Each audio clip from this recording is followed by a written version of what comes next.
बदली में विवेक नाम का एक लड़का रहता था। वो अपने रूप रंग से बिल्कुल भी खुश नहीं था, हर दम उदास रहता। मैं कितना मोटा हूँ, काश मैं खूबीलाल जैसा दिख पाता।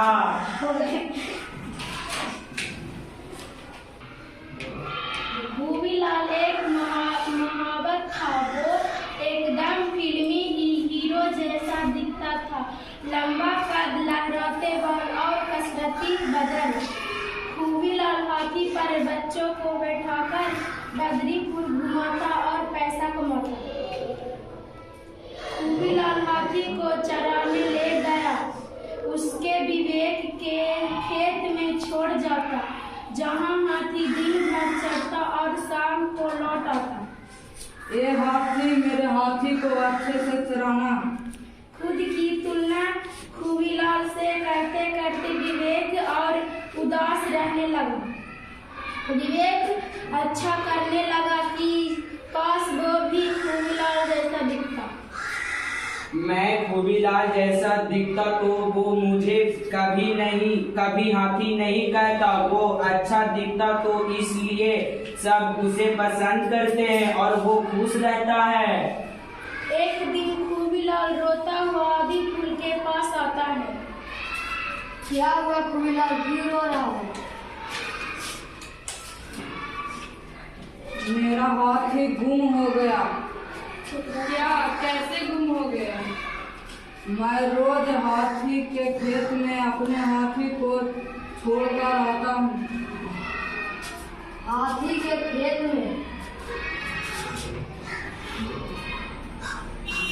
वो है ना मोटा सा लड़का विवेक। तुम किसी को ऐसा नहीं चढ़ाना चाहिए। तुमने तो सिर्फ एक शब्द बोल दिया, पर इससे सुनने वाले पर कितना बुरा असर होता है पता है। वे खुद को ही समझने लगता है, दूसरे से कमतर आंकने लगता है खुद को। तुम्हारी इस एक हरकत से अपना सारा आत्मविश्वास खो देता है। इसलिए भूल कर भी आगे से किसी को ऐसा मत चिढ़ाना, समझे? और हमेशा सोच समझ के बोलना। अब बताओ क्या हुआ था? रोज हाथी अपने आप उधार चला आता था। आज नहीं आया तो मैं लेने आ गया। मुझे क्या पता हाथी का, वो तो यहाँ से कब का निकल गया। पता नहीं मेरा हाथी कहाँ गया है। मुझे मेरा हाथी चाहिए। मुझे पता है तुम्हारा हाथी किसने लिया है। किसने? विवेक ने। क्या सबूत है? मैं तारा की बात समझ गई। सबूत विवेक के घर पर ही मिलेगा। चारों विवेक के घर जाते हैं।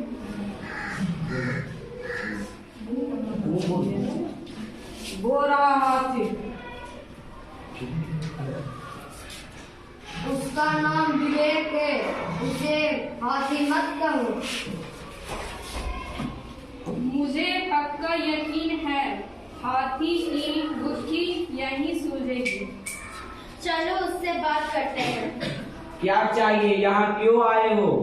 विवेक, क्या तुमने खूबीलाल का हाथी देखा है?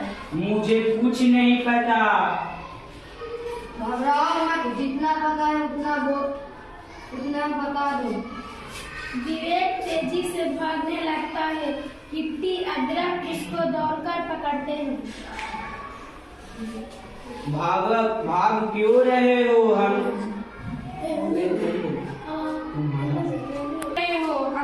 हमसे बात करो।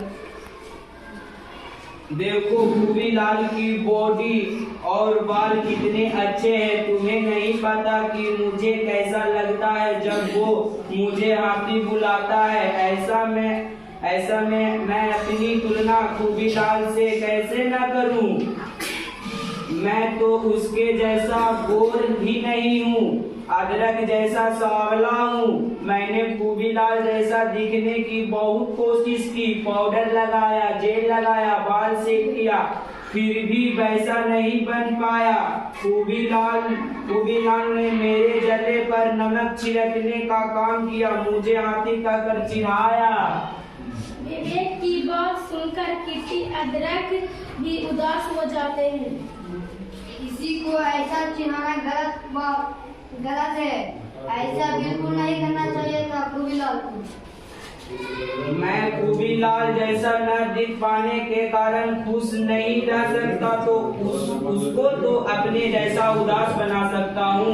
यही सोचकर मैंने हाथी छुपा दिया। विवेक की बात सुनकर सबको मामला समझ आ जाता है।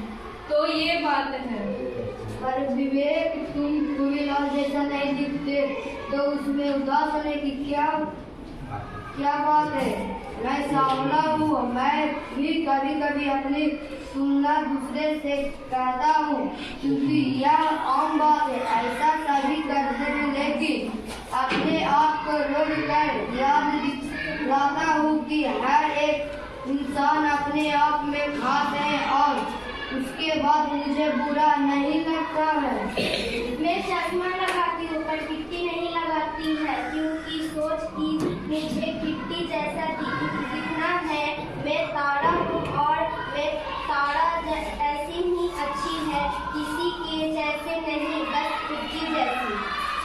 विवेक, अपनी तुलना खूबीलाल से करके तुम खुद परेशान हुए ना। अगर कोई चिढ़ाता है तो जो भी तुम्हारे सबसे नजदीक है, जिस पर तुम भरोसा करते हो, उसको बताना चाहिए। मुझे बात समझ में आ गई। अब मैं अपनी तुलना किसी से नहीं करूँगा। मुझे अब समझ में आ गया है कि दूसरे के साथ अपने रंग रूप की तुलना करना कितना हानिकारक हो सकता है। इससे रिश्ते बिगड़ सकते हैं। तुलना करके हम खुद और दूसरों के दुख पहुंचाते हैं। मुझे माफ कर दो विवेक, मैंने तुम्हें हाथी बोलकर चिढ़ाया, मैं अब ऐसा कभी नहीं करूँगा।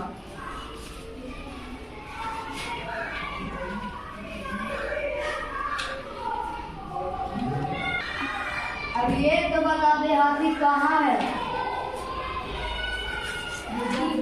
विवेक सबको खेत में ले जाता है। वहाँ गन्ने के बड़े से ढेर के पीछे हाथी खड़ा होता है। ये रहा हाथी, बहुत आराम से रखा है। मेरा प्यारा हाथी।